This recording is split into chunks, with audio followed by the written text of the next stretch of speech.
Friends, நம்ம விஜய் மல்லி ஸ்டோரியில் ஆபத்துக்கு ஹெல்ப் பண்ணுறதுக்குன்னு போயிட்டு கடைசியில் வந்து பார்த்தீங்கன்னா திமிங்கலத்துக்கு ஹெல்ப் பண்ணி மாட்டிக்கிட்ட மாதிரி வந்து ஒரு விஷயம் தான் நடந்திருக்கு. ஏன்னா வந்து மல்லி வந்து ஃபுட் டெலிவரி பண்ணுறதுக்காக போயிருக்காங்க. ஃபைனலாக வந்து அங்கே இருக்கிற ஒரு பர்சன் வந்துட்டு டெலிவரி பர்சன் எனக்காக ஒரு சின்ன ஹெல்ப் பண்ணுவீங்களான்னு சொல்லிட்டு அவங்களோட டெலிவரி வந்து மல்லி கிட்ட கொடுத்துட்றாங்க. மல்லி அவங்களுக்கு ஹெல்ப் பண்ணுறதா அவங்கக்கிட்ட சொல்லிட்டு அங்கேருந்து போகிறாங்க அப்படின்னே சொல்லலாம். அது வந்து அவங்களுக்கு தெரியாத ஏரியா, தெரியாத வீடு இருந்தாலும் வந்து டெலிவரி பண்ணுறக்கு அங்கே போகிறாங்க. அண்ட் தென் கதவை தட்டுறாங்க. கதவு யாரும் திறக்கல. ஃபைனலாக கதவு திறந்துருந்துச்சு.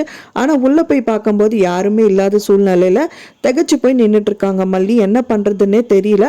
ஃபைனலாக டோர் யாரோ வந்து லாக் பண்ண மாதிரி தெரியுது. அங்கேருந்து போகிறாங்க. அந்த டெலிவரி பேக்கை கீழே விட்டுட்டு யாரும் என்னை பூட்டிட்டாங்களோ, யாருன்னு வந்து கதவை தட்டுறாங்க. யாருமே திறக்கல. அது மட்டும் இல்லாமல் விண்டோ எல்லாமே தட்டி பார்க்குறாங்க. ஃபைனலாக அவங்களால ஒன்றுமே கண்ட்ரோல் பண்ண முடியல. எனக்கு தெரிஞ்சு அங்கே மயக்க மருந்து தான் வந்து ஏதாவது ராஜி பிளான் பண்ணி ஏதாவது பண்ணியிருப்பாங்க.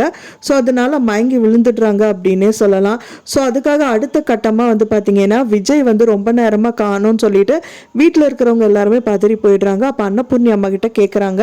அவள் ஒன்றும் கோயிலுக்கு போகல, அவள் வந்து எங்கே போயிருக்கான்னு தெரியல அப்படிங்கிற மாதிரி எல்லாம் தகச்சு போயிருக்காங்க. ஃபைனலாக வந்து பார்த்தீங்கன்னா அவங்க மல்லி யூஸ் பண்ணுற கபர்ட் அவங்க வந்து ஷெல்ஃபில் போய் பார்க்குறாங்க. அப்போ தான் தெரியுது மல்லி யூனிஃபார்ம்ஸ் எல்லாம் வச்சுருக்காங்க. அந்த யூனிஃபார்ம் போட்ட பேக்லேயே வந்து பார்த்தீங்கன்னா விசிட்டிங் கார்டு ஒன்று இருக்குது. அந்த கார்டை கையில் எடுத்த விஜய் வந்து அன்னபூர்ணி அம்மா கிட்ட கேள்வி கேட்குறாரு. இந்த கம்பெனி எங்கே இருக்குன்னு தெரியுமா அப்படிங்கிற மாதிரி சொல்கிறாங்க.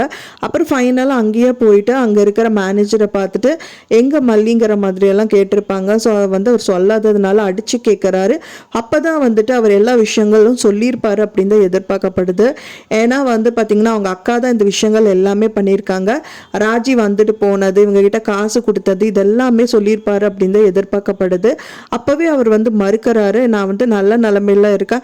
ஸோ இப்போ ஏதாவது யாரோ போலீஸ் கேஸ் அப்படி இப்படின்னு ஆயிடுச்சுன்னா என்ன பண்ணுறதுன்னு சொல்லி கேட்குறாங்க. அப்படி இருந்தும் வந்துட்டு ராஜி விடாமல் வந்துட்டு அதெல்லாம் நாங்கள் பார்த்துக்குறோம், உங்களுக்கு மேலே நாங்கள் வந்து வசதியானவங்க, நாங்கள் வந்து பார்த்துக்குறோங்கிற மாதிரி கேஸு அப்படியெல்லாம் எதுவுமே வராதுங்கிற மாதிரி சொல்லி பணத்தால் வந்துட்டு பார்த்திங்கன்னா இந்த விஷயங்கள் எல்லாமே பண்ண வச்சிடுறாங்க. ஸோ இப்போ வந்து மல்லி வந்து மயக்கமான நிலையில் விழுந்திருக்காங்க. அது மட்டும் இல்லாமல் அவங்க வாயிலேருந்து பிளட்டும் வந்திருக்கு. ஸோ அப்போ வந்து பார்த்திங்கன்னா விஜய் கண்டிப்பாக வந்து ஓடி போய் மல்லியை காப்பாற்றதா செய்வார்.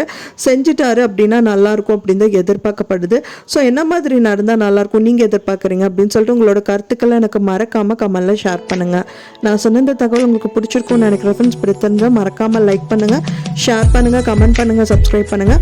மேலும் இன்னொரு மல்லி சீரியல் அப்டேட்டோட நெக்ஸ்ட் மீட் பண்ணுறேன். தேங்க்ஸ் ஃபார் வாட்சிங் மை வீடியோ ஃப்ரெண்ட்ஸ். நெக்ஸ்ட் வீடியோவில் பார்க்கலாம்.